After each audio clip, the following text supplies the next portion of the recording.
रात 11 बजे मैंने ट्रेन पकड़ी। टिकट कन्फर्म नहीं होने पर पहले तो बहुत दिक्कत हुई, फिर कुछ ले देकर मुझे एसी टियर में जगह मिली।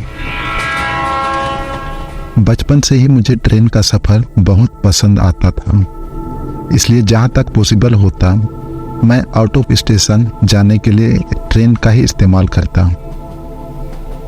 रात करीबन 12 बजे जब बोगी में घुसा, गजब की शांति थी वहाँ। कभी ट्रेन की आवाज़ मेरे कानों में आती और जब उससे ध्यान हटता तो कंपार्टमेंट में सोते हुए लोगों के सांस लेने की आवाज़ आती। फटाफट अपना सामान समेटा और सोने के लिए बिस्तर बना दिया। नींद मुझे बस आने ही वाली थी कि किसी ने मुझे नींद से उठाया। आधी खुली आंखों से देखा तो सामने टीटी खड़ा था, टिकट मांग रहा था। टिकट दिखाई और साथ ही नज़र उसके नेम प्लेट पर गई। उधर लिखा था के गुप्ता। ताज्जुब की बात यह है कि रात 1 बजे उन्होंने मेरी ही टिकट चेक करी और कंपार्टमेंट से निकल गए। आधी नींद के बीच अगर कोई आपको उठा देना तो फिर नींद आने में बड़ी दिक्कत होती है। मैं अपने सीट से उठा और बाथरूम गया। करीबन 110-120 किलोमीटर की रफ्तार से चल रही थी ट्रेन। बाथरूम करते वक्त मैंने दस्तक सुनी। शायद यह दस्तक कोई बाहर से बाथरूम के दरवाजे पर दे रहा था, लेकिन अगले ही पल अपनी आंखों पर यकीन नहीं हो रहा था, क्योंकि यह दस्तक कोई चलती हुई ट्रेन के बाहर से शीशे वाली खिड़की पर हाथ मार रहा था। साफ तौर पर देख रहा था। इससे पहले मैंने आज तक अपनी लाइफ में कभी भी इस तरह की कोई चीज़ एक्सपीरियंस नहीं करी थी। मैंने तुरंत बाथरूम का दरवाज़ा खोला, कंपार्टमेंट की ओर जाने के लिए बाहर निकला तो सामने टीटी के गुप्ता खड़े थे, जिन्होंने मुझे देखते ही कहा, कब से खटखटा रहा हूँ, लाइए टिकट दीजिए। मैंने कहा, अभी तो टिकट दिखाई थी। उन्होंने कहा, गड़बड़ हो जाती है, उम्र हो गई है ना, जाइए बर्थ नंबर 35 पर लेट जाइए।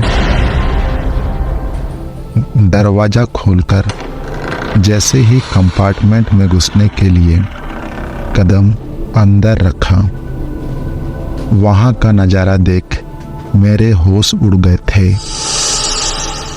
घड़ी की तरफ देखा तो सुबह के 9 बजे थे। कुछ समझ नहीं आ रहा था मुझे कि आखिर हो क्या रहा है। जैसे मैं अपनी बर्थ पर पहुंचा, वहाँ एक आदमी उल्टा लेटा हुआ था।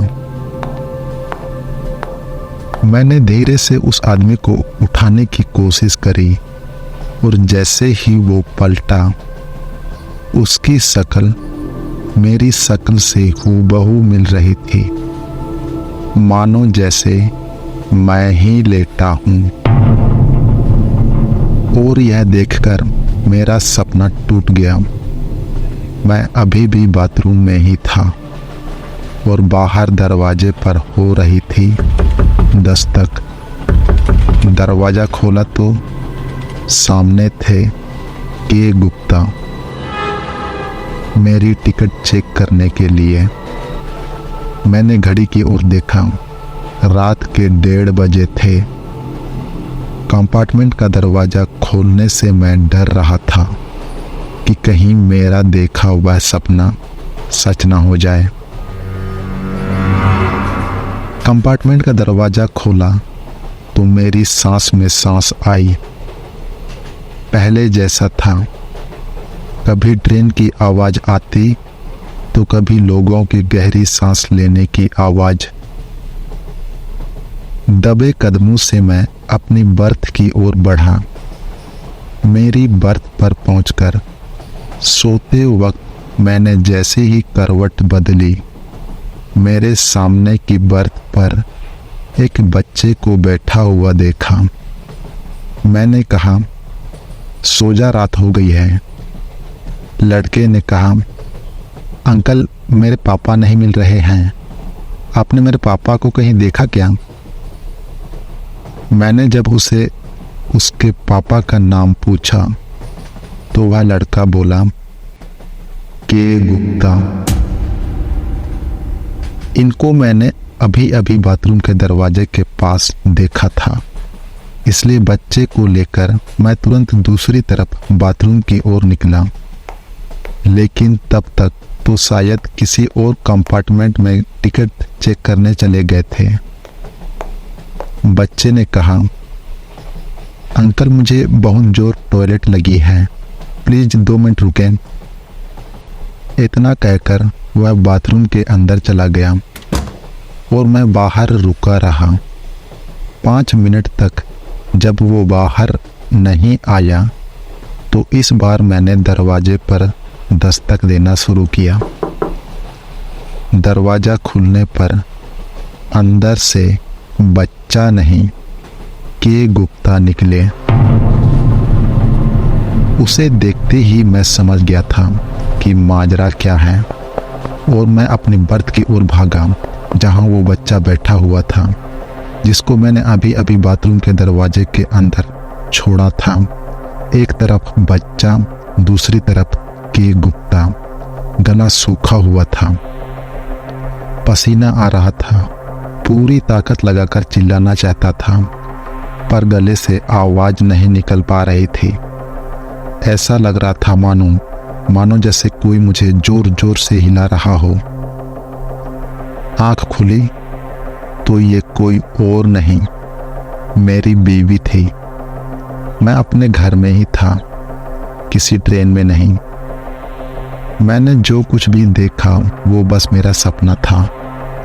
मैं और मेरी बीवी मेरे सपने की बात कर ही रहे थे कि मेरे 4 साल के बेटे की नींद टूटी। मैं उसे बाथरूम ले गया और बाहर खड़े खड़े अपने सपने के बारे में सोचते हुए 10 मिनट कब निकल गए पता ही नहीं चला। इस बीच मेरा ध्यान हट गया था कि मेरा बेटा बाथरूम के अंदर है। जैसे ही मुझे ध्यान आया मैंने दरवाज़ा खटखटाना शुरू किया, लेकिन मेरा बेटा अंदर से कोई जवाब नहीं दे रहा था। मैंने और जोर जोर से दरवाजे को पीटना शुरू किया और इसी घटनाक्रम में मेरी नींद खुली और देखा तो पाया कि मैं घर पर नहीं, ट्रेन में था। थोड़ी देर में मेरा फोन बजा। देखा तो फोन मेरे घर से था। मैंने उठाया तो दूसरी तरफ से सिर्फ रोने की आवाज़ें आ रही थी, जो मेरी बीवी थी। मैंने चिल्ला चिल्लाकर उससे पूछा कि तुम क्यों रो रही हो, आखिर हुआ क्या है? लाइन डिस्कनेक्ट हो गई क्योंकि मेरा फ़ोन नेटवर्क कवरेज एरिया से बाहर चला गया। मैं बार बार उसे फ़ोन मिलाने की कोशिश कर रहा था पर फ़ोन लग ही नहीं रहा था क्योंकि नेटवर्क था ही नहीं। मैं ऑलरेडी बहुत परेशान था और दूसरी परेशानी मेरे ठीक बगल में खड़ी थी, वो लड़का।